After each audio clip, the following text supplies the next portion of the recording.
In the last section, we talked about conceptually how acid and base strength are different, and today we're going to quantify that in terms of their Ka and Kb values. We know K is the equilibrium constant, and so we're just adding the A and B to say this is the equilibrium constant for an acid, this is the equilibrium constant for a base. And of course, we're talking about weak acids and weak bases because strong acids and strong bases completely dissociate. There is no equilibrium. And we'll touch briefly on polyprotic acids at the end of this lesson. All right, so what does an acid do in water? It donates a hydrogen, right? So let's look at a weak acid and its dissociation. So we just have a random weak acid here that they picked. And we have water. It's donating that hydrogen to the water, and then it is left without that hydrogen. Notice your charges here. You started out with a positive charge on the NH4, so now it has no charge because it donated the hydrogen. You started out with no charge on the water, and now you have a positive charge as it accepted that hydrogen. We can write an equilibrium constant for this reaction. It is a weak acid. We know that NH4 plus is not one of our strong acids. So for weak acids, we can write an equilibrium expression.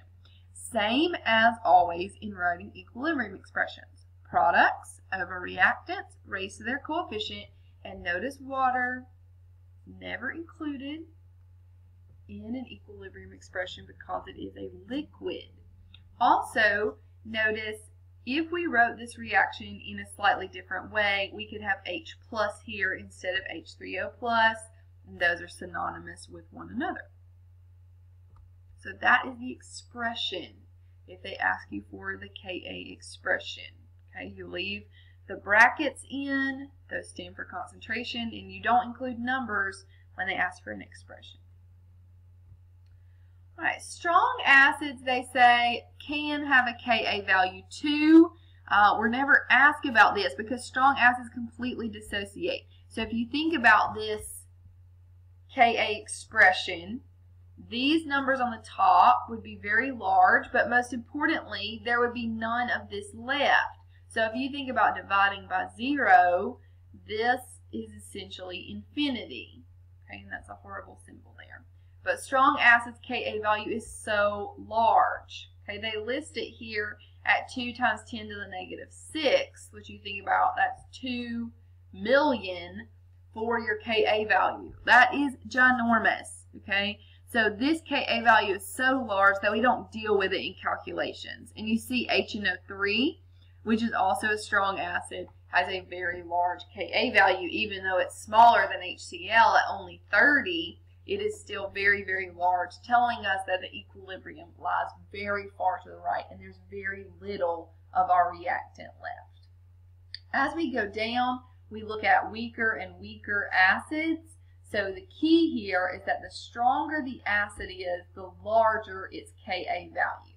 So if we wanted to compare two acids using their Ka values like these two, these are both weak acids, but we could say that acetic acid is stronger than hydrocyanic acid because its Ka value is larger. Remember, negative exponents, if they're bigger, that's actually a smaller number. All right, we can do the same thing for bases. So we have NH3, ammonia, very common base. Now when you write base expressions, you have to include water because the base is accepting a hydrogen, and who is it going to accept the hydrogen from? So we have to include water to show the base accepting the hydrogen. Then we form OH minus as the base accepts the hydrogen from water, and NH4 plus in this case, or HB if we're talking about a generic case. Notice again your charges. On the left we have no charges. On the right the hydroxide is now negative from losing a proton, and the NH4 is now positive from gaining it. The Kb expression is the equilibrium expression for that basic dissociation. Products on the top, reactants on the bottom, brackets because we're talking about concentration, and we don't have water included because it is a liquid. The same thing is true here. The larger the Kb value, the stronger the base. NaOH, group 1 hydroxide, is a strong base, and it completely dissociates in water. So they say its Kb value is a very large number. I'm guessing that it's approaching infinity. Then we have bases that are weaker, and some are stronger and weaker than others. So we have NH3 ammonia, which is one of our stronger weak bases. And then we go down the chain and we have weaker and weaker bases. Notice ClO negative is included as a base. It is the conjugate of HClO, which we know to be a decent acid, so its conjugate is a mediocre base. Notice these other bases listed all have nitrogen, which is a common component in a base because it can pick up a hydrogen on that lone pair.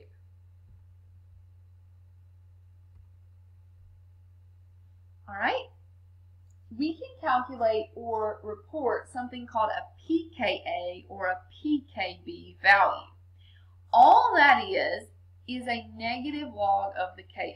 So anytime you see P anything, pH, POH, or two that we've seen so far, it's just telling you to take the negative log of that value.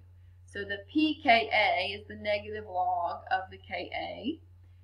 And you can reverse that. The Ka is 10 to the negative pKa. The pKb is the negative log of the Kb, and reversed, the Kb is 10 to the negative pKb. So these are just some equations that we can use. And often on the AP exam, they'll tell you the pKa values because it's a shortcut instead of telling you the actual Ka values. So if we look, the pKa for hydrocyanic acid is 9.31. Find the Ka. Okay, well that's simple. The Ka is equal to 10 to the negative pKa. So we plug that in. Now again with the sig fig thing, if you have a pH, a POH, a pKa, your decimal places are your significant values. So we have 2 significant digits here. So we have 2 significant digits in our answer of Ka.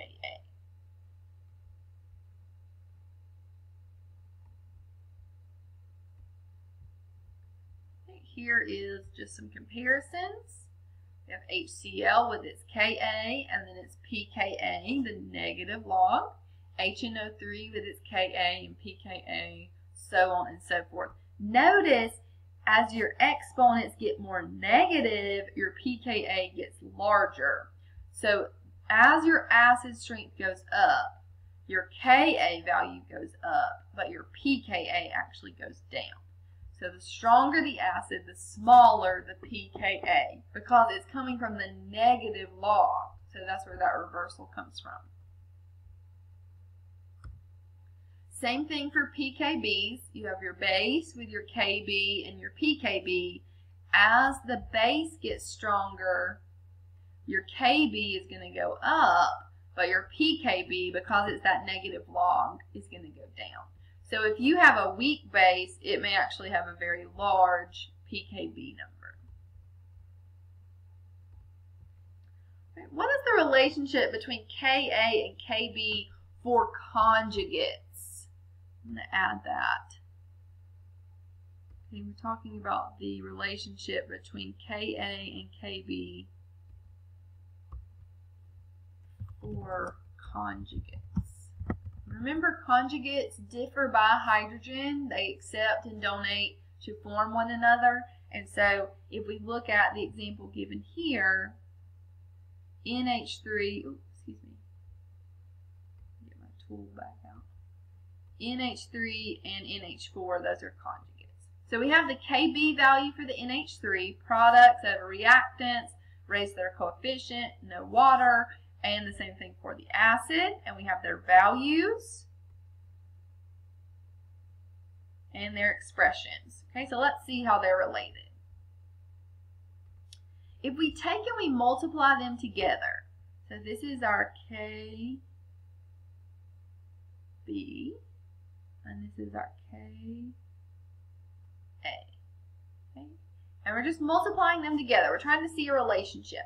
So if you see, if we multiply these together, the NH4 is going to cancel, and the NH3 is going to cancel. And we're going to be left with OH times H3O+. What is OH times H3O+? Not the value, but what is that equal to in terms of an expression that we've seen earlier? If you multiply those two together, you get KW.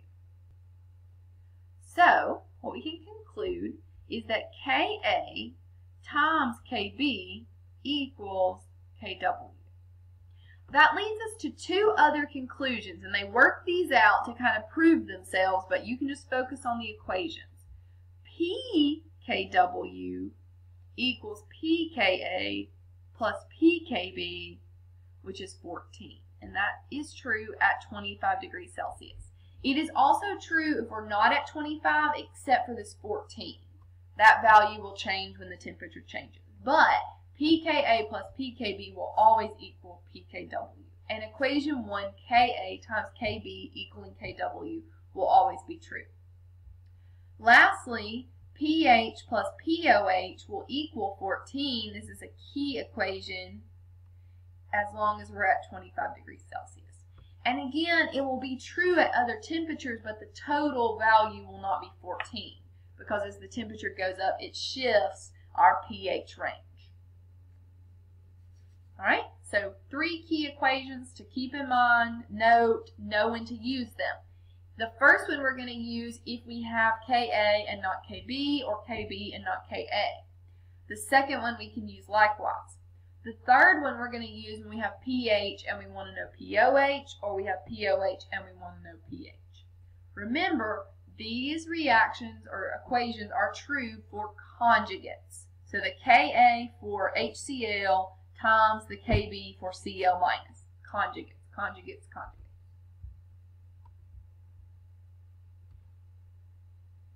All right, let's go back to calculations, and in this one we're going to calculate the pH for a strong base. So we have sodium hydroxide, which we know to be a strong base, and we have 3.5 molar solution. We want to find the pH, which is the negative log of the H plus concentration, but we do not know the H plus concentration. We do not have an acid. We have a base which has OH in it. So we're going to start off by finding the pOH, which we did at the end of the last lesson, if you'll remember. So pOH is the negative log of the OH concentration. It is a strong base, so we can assume that OH and NaOH, those concentrations are equivalent. So we do negative log of the 3.5, and when we do, we find that it is negative 0.54.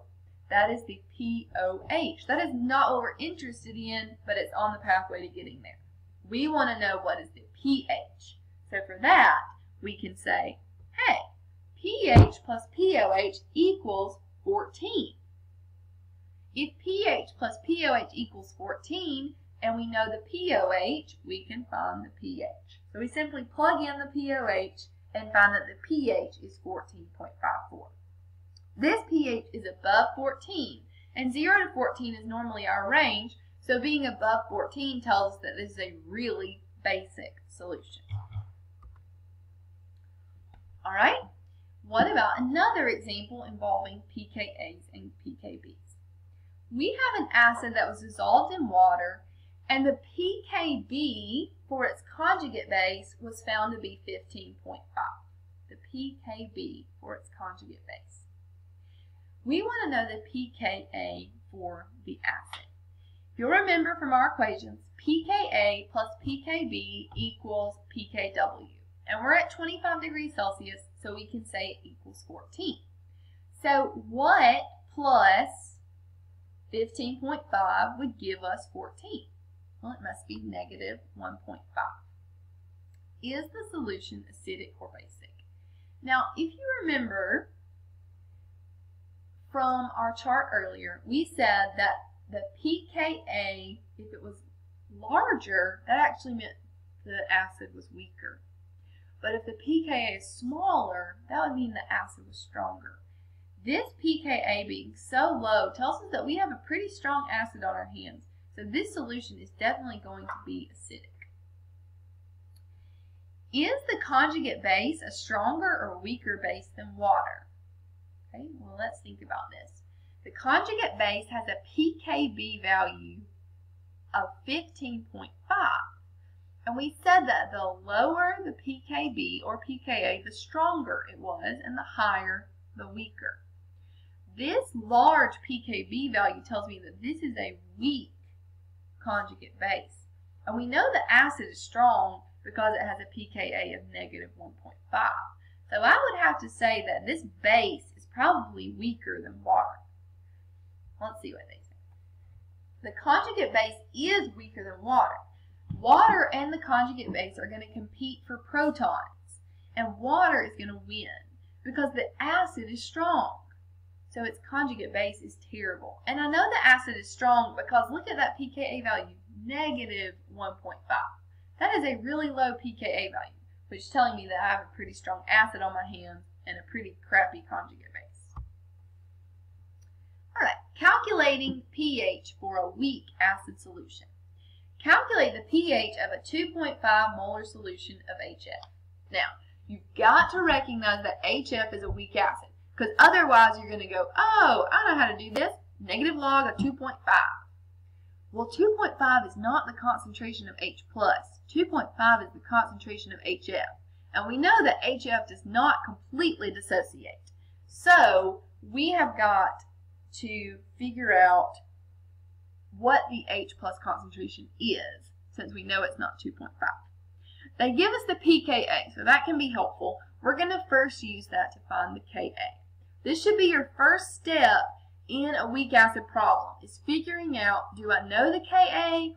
Do I need to look it up in a table, or is that the goal of the problem? In this case, they give me the pKa, so I need to find the Ka. I know that Ka equals 10 to the negative pKa. So that's easy enough. There's my Ka value. After you know your Ka, we're going to use an ice chart. Ice charts should be in your head associated with weak acids and weak bases. If you see a weak acid and a weak base, you need to think ice baby. Ice chart. Weak acid, weak base, ice chart. Strong acid, strong base, no ice chart. Or you can use an ICF chart, because it's going to be finalized if you have a strong acid and a strong base. But weak acid, weak base, ice chart. So, what do we know about this solution? We know that the pH is what we're looking for, so we need to know that H+ concentration, but we are given 2.5 molar HF. We're going to assume that there's no H3O+ or F- in the water. Remember from earlier, there is H3O+ in the water because it auto-ionizes, but it's not a lot, okay? Remember, it's insignificant, so we're going to leave that at 0. We'll use our x's, minus x, plus x, plus x for our products. Notice water is not on our ice chart. So there we have our equilibrium values. Okay, from there, we can plug them into our Ka expression. Ka expression up here, no numbers. Okay, we know the Ka value from our pKa, so we can plug that in right there. And then this is coming from your ice chart. Products over reactants. Raise their coefficient, we're not including water. Alright, because this is a weak acid, we can assume that this X value is really, really, really small. So small that it's not going to affect our calculations. So what we can do is do what we call negate the X that is added or subtracted.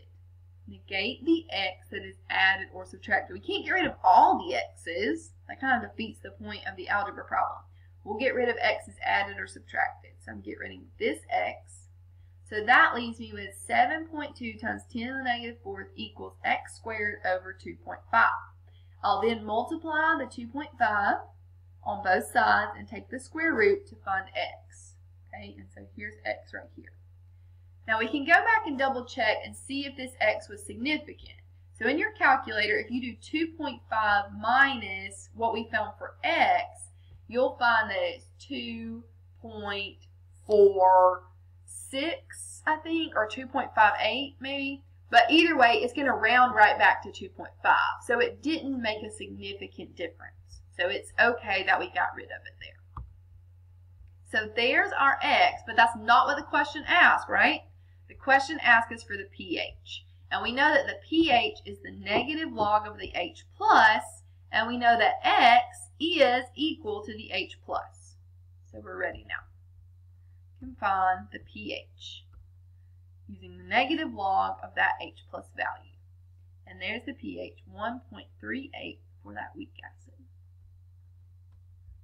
All right, so we'll stop there. We'll do some more examples on the next video.